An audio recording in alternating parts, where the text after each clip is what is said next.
আমরা দেখতে পাচ্ছি প্রথমেই কিন্তু আমরা দেখতে পাচ্ছি আমাদের দলের একই প্লেয়াররা বের হয়ে যাচ্ছে এক হয়ে তারা এক এক হয়ে বের হচ্ছে। আমরা জামাল প্লেয়ারকে দেখতে পাচ্ছি আমাদের দলের কান্ডারি জামাল আমাদের দলের ক্যাপ্টেন কোচ রয়েছে।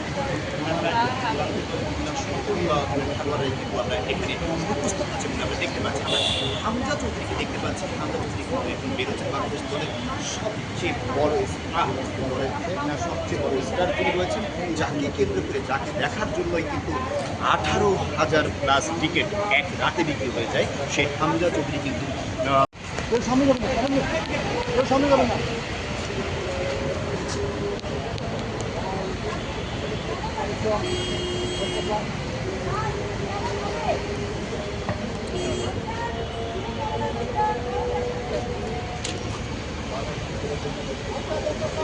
ওকে, গাড়ি তুলে যান।